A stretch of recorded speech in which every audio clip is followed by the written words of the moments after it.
نزل القرآن. السلام علیکم ورحمۃ اللہ وبرکاتہ. الحمد للہ الذی بیدہ الملک وهو علی کل شیء قدیر واشهد ان لا الہ الا اللہ وحدہ لا شریک له واشهد ان سیدنا و مولانا محمدا عبدہ ورسولہ. اما بعد، رمضان کا چل رہا ہے سلسلہ، تو اللہ کے محبوب صلی اللہ تعالی علیہ وسلم کا فرمان ہے، کم من صائم لیس له من صیامہ الا الجوع وَكَمْ مِنْ صَائِمٍ لَيْسَ لَهُ مِنْ صِيَامِهِ إِلَّا الْعَطْشُ. کتنے روزہ رکھنے والے ایسے ہیں جنہیں روزے میں بھوک کے سوا اور کچھ بھی نہیں بچتا، کتنے ہیں جنہیں پیاس کے سوا کچھ نہیں بچتا.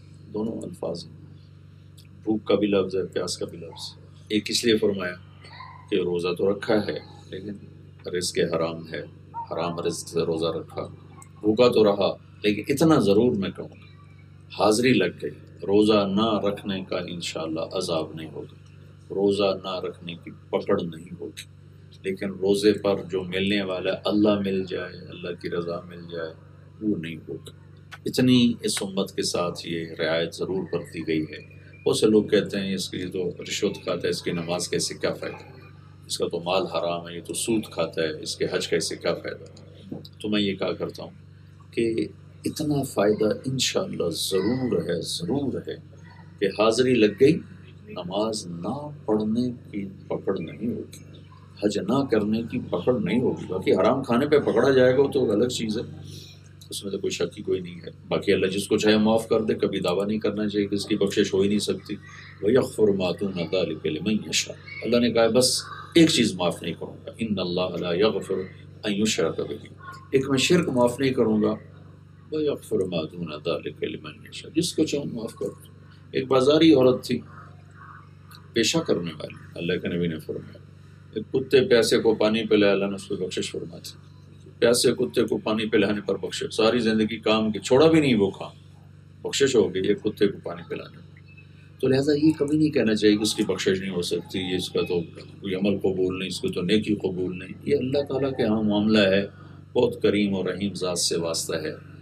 کسی ایسے ہم اللہ کو دنیا کے بادشاہوں پہ قیاس نہ کریں، وہ تو ورا اور ولا ذات ہے. اس کے 99 صفاتی نام جو اللہ کے نبی نے ہمیں بتائے ہیں، اس میں صرف ایک نام المنتقم، وہ ہے جلال کو ظاہر کرتا اور غصے کو ظاہر کرتا. باقی 98 تو رحمت ہی رحمت ہے، محبت ہی محبت ہے، شفقت ہی شفقت ہے، پیار ہی پیار. اللہ سے بڑھ کر پیارا کون ہو سکتا ہے. تو روزہ رکھا، ملا کچھ نہیں، کیوں؟ رزق حرام ہے، رشوت کے پیسہ ہے، سود کا پیسہ ہے، چوری کا پیسہ ہے، ڈاکے کا پیسہ ہے، بھتے کا پیسہ ہے، اور جتنے اس وقت چل رہے ہیں. یا رزق تو حلال ہے لیکن سارا دن غیبت ہے، جھوٹ ہے، گالی ہے، مار پیٹ ہے، ظلم و ستم ہے، ناپ تول میں کمی ہے، حق تلفی ہے، مزدور کو مزدوری نہیں دی، ملازم کو ڈانٹ ڈپٹ میں ظلم و ستم تک پہنچ کے تھوڑی اس کی کمی پر، تھوڑی اس کی غلطی پر زیادہ اس کو سزا دی. یہ ساری وہ چیزیں ہیں یعنی جو کبیرہ گناہ ہے، ماں باپ کی نافرمانی ہے، جوا کھیلنا ہے، جھوٹ بولنا ہے، سود کھانا ہے. یہ ساری وہ چیزیں ہیں جو ہمارے روزے کو خراب کر دیتی ہیں، برباد کر دیتی ہیں.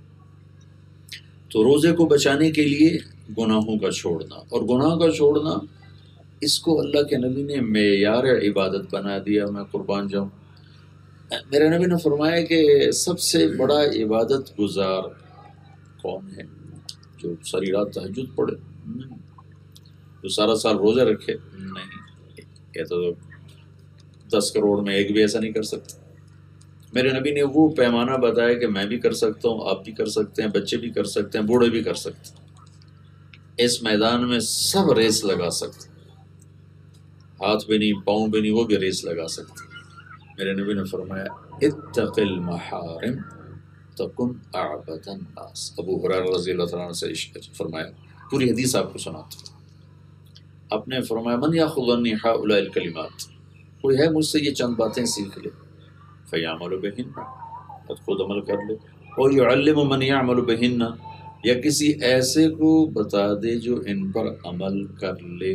میں قربان جاؤں، آگے بتانے کے لیے خود عمل کو بھی شرط قرار نہیں دیا کہ پہلے خود عمل کرو پھر کسی کو کہو. ہمارے پورے ملک میں یہ غلط مفروضہ قائم ہے کہ کسی کو خیر کی بات اس وقت کہو جب تم خود بھی عمل کرتے ہو.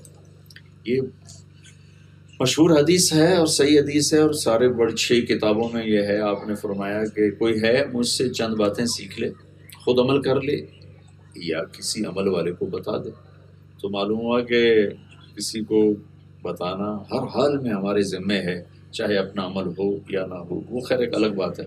تو ابو ہریرہ کہنے لگے یا رسول اللہ میں تیار. تو آپ نے فرمایا، آپ نے ان کا ہاتھ پکڑا اور یوں انگلی یوں نا ایسے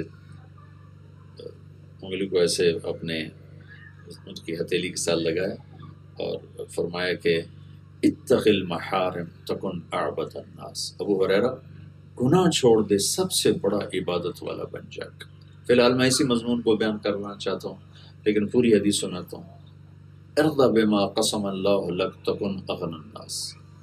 قناعت کر دے سب سے بڑا مالدار بن جائے. قناعت کا کیا مطلب ہے؟ کہ دنیا کی ریس لگانا چھوڑ دے. کمانا نہیں، ریس لگانے والا ہمیشہ بھوکا ہوتا ہے، چاہے وہ بلینئر ہو، چاہے وہ خربوں پتی ہو، چاہے سونے چاندی کے محلوں میں رہتا ہو. اگر وہ ریس میں ہے تو اس سے بھوکا اور فقیر کوئی نہیں. اور جو اپنی مرضی سے کماتا ہے اور جاتا ہے اس سے بڑا غنی کوئی نہیں. تو آپ نے فرمایا ریس لگانا چھوڑ دے سب سے بڑے غنی بن جاؤ. پھر تیسری انگلی کو ایسے یوں نیچے کیا اور فرمایا احسن الی جارک تکن مؤمنا. پڑوسی سے اچھا سلوک کر چاہے کوئی بھی ہو تو ایمان والا بنے گا، کامل ایمان والا بنے گا. پھر چوتھی انگلی کو ایسے نیچے کیا احب للناس ما تحبه لنفسک تکن مسلما. جو اپنے لیے پسند ہے وہ دوسروں کے لیے پسند کر تو پکا مسلمان بنے گا. پھر پانچویں کو ایسے کیا لا تکثر الضحک فإن کثرة الضحک تمیت القلب. ہر وقت نا ہنستا رہے، کہ ہر وقت ہنستے رہنا دل کو مردہ کر دیتا. ہنسنے سے منع نہیں فرمایا، ہر وقت ہنسی مذاق ہا ہا ہی اس سے منع فرمایا، اس سے دل مردہ ہو جاتا. تو میرے نبی پاک صلی اللہ تعالی علیہ وسلم نے عبادت کا بڑا خوبصورت پیمانہ قرار دیا. گناہ چھوڑ دو سب سے بڑے عبادت گزار بن جاؤ. اگر آپ یوں کہتے ہیں کہ اتنے نفل پڑھو تو عبادت والے ہو، اتنے روزے رکھو تو زیادہ عبادت والے ہو، تو کوئی کرتا کوئی نہ کرتا. آپ نے نہ کرنا کہا. سبحان اللہ، کتنا خوبصورت بات ہے. یہ میرے سامنے لوگ بیٹھے ہیں، میں ان سے کہوں گے اٹھو بھائی 5 کلومیٹر کی دوڑ لگاؤ، تو کوئی لگا سکے گا، کوئی نہیں لگائے گا. اور میں ان سب سے کہوں بیٹھے رہو، تو بیٹھنے میں سب کو سہولت ہے، سب کے لیے آسانی ہوگی. تو میرے نبی نے یہ نہیں فرمایا کہ یہ نیکیاں کرو تو سب سے بڑی عبادت والے. فرمایا گناہ چھوڑ دو تو سب سے بڑی عبادت والے بن کے. جھوٹ چھوڑ دو، زنا چھوڑ دو، شراب چھوڑ دو. چھوڑنے کا کیا ہے؟ قتل چھوڑ دو، جوا چھوڑ دو، ناچ گانا چھوڑ دو، ماں باپ کی نافرمانی چھوڑ دو، غیبت، حسد، بغض، کینہ یہ چھوڑ دو، سب سے بڑا عبادت گزار بن جاؤ. تو عبادت کا پیمانہ میرے نبی نے گناہ چھوڑنے کو بتایا کہ گناہ چھوڑو سب سے بڑا عبادت والا تو بنے گا. تو آپ میرے نبی پاک صلی اللہ تعالی وسلم کی شفقت ہے کہ آپ نے اپنی امت کو کبھی مشقت میں نہیں ڈالا، بڑے بڑے اعمال بڑے بڑے وظیفوں پہ نہیں ڈالا. ایک آدمی آ کر کہنے گیا رسول اللہ مجھے کوئی وظیفہ بتائیں، میری روزی کم ہے. تو کتنے وظائف ماشاءاللہ لکھے ہوئے سارے صحیح ہیں، لیکن میرے نبی نے کتنا آسان کر کے اس صحابی کو کہا آپ نے فرمایا باوضو رہا کر تیرا رزق بڑھ جائے گا. تو باوضو رہنے میں نہ کوئی مصلی پہ بیٹھنا پڑتا ہے، نہ کوئی نفل پڑھنے کی بات ہے، نہ کوئی تسبیح پڑھنے کی بات ہے. آسان کام ہے کہ جب وضو ٹوٹے وضو کر لو، اللہ تیرا رزق بڑھا دے گا. تو اپنی امت پر شفقت کی وجہ سے اب ہر وقت اپنی امت کو مشقت سے بچاتے تھے. 3 دن تراویح کی نماز پڑھی، چوتھے دن نہیں آئے، فرمایا کہ مجھے ڈر لگا کہیں فرض نہ ہو جائے.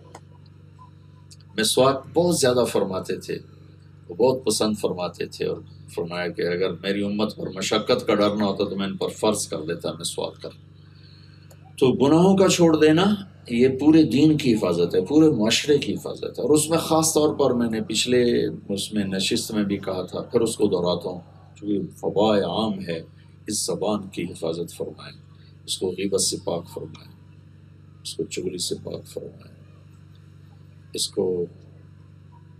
کو نمیمہ سے پاک فرمائے۔ چغلی اور غیبت دونوں کی ایک ہی شکل ہے، لیکن نیت کے فرق سے عمل بدل جاتا ہے۔ جیسے اب ہم نے روزہ رکھا، ہماری نیت فرض ہے تو فرض ہے، رمضان کے آگے بھی روزہ ہی ہوگا، لیکن نیت دوسری ہوگی تو وہ نفل بن جائے گا۔ کسی کی برائی کرنا یہ غیبت ہے۔ غیبت سے اوپر ہے چغلی، جس کو عربی میں نمیمہ کہتے ہیں۔ وہ کیا ہے؟ کسی کی برائی کرنا، دو آدمیوں میں نفرت بٹھانے کی۔ میں کسی کی غیبت کر رہا ہوں، اس کی برائی بیان کر رہا ہوں، اس حد تک تو غیبت ہے، لیکن میں یہ چاہتا ہوں کہ اس کی اور اس کی بھائی کی آپس میں لڑائی ہو جائے، اس کی اور اس کی بیوی کی آپس میں لڑائی ہو جائے، اس کی اور اس کے چاچا کی آپس میں لڑائی ہو جائے، اس کی اس کے دوست کی آپس میں لڑائی ہو جائے، اس نیت سے میں اس کی برائی بیان کرتا ہوں تو اس کو نمیمہ کہتے ہیں۔ یہ غیبت سے بھی آگے کی چیز ہے، اور بہتان اس سے بھی اوپر کی چیز ہے کہ کسی پر جھوٹا الزام لگا دینا، کسی پر جھوٹی بات لگا دینا۔ جیلوں میں جانا ہوتا ہے، عدالتوں میں بھی بیان ہوتے ہیں، 70% جھوٹے کیس چل رہے ہیں، جھوٹے مقدمے چل رہے ہیں، پھر ہم کہتے ہیں کہ یہ کیا ہو رہا ہے، یہ کیوں ہو رہا ہے۔ یہ تو ہم اللہ کا شکر ادا کریں کہ محمد مصطفیٰ صلی اللہ تعالی وسلم کی دعاؤں کے طفیل ہم مسخ نہیں ہوئے، ورنہ جو کچھ ہو رہا ہے ہم بندر بن جاتے، خنزیر بن جاتے۔ جو کچھ ہو رہا ہے اس پر درود و سلام پڑھو، جنہوں نے ساری زندگی رو رو کر اپنے اللہ کو منایا کہ میری امت کے ساتھ یا اللہ ایسا نہ کرنا کہ یہ بندر اور خنزیر بن جائیں۔ تو میں سارے سننے والوں سے یہ گزارش کروں گا کہ آئیے ہم اپنے ملک کو خوبصورت بنائیں۔ کیسے خوبصورت بنائیں؟ گناہ چھوڑ کے۔ جیسے ہم گندگی کا ڈھیر دیکھتے ہیں تو کتنا برا لگتا ہے۔ گھر میں غلاظت ہو تو ہم نوکروں کو ڈانٹتے ہیں، اور نوکر کوئی نہ ہو تو وہ ماں بیٹی کو ڈانٹتی ہے، بیوی کو خامن ڈانٹتا ہے، صفائی نہیں کی، دیکھو یہ پڑا وہ پڑا۔ ایسے ہی میرے اللہ کو ایک گندگی بڑی پسند ہے، ناپسند ہے، وہ جھوٹ ہے، وہ غیبت ہے، وہ ظلم ہے، وہ نفرت ہے، وہ بغض ہے، وہ حسد ہے، وہ طمع ہے، وہ حرص ہے، وہ لالچ ہے، وہ عداوت ہے، وہ انتقام ہے۔ یہ غلاظت کے ڈھیر ہیں سارے ملک میں، ایسے بدبو پھیلی ہوئی ہے۔ تو آئیے ہم صفائی مہم شروع کریں۔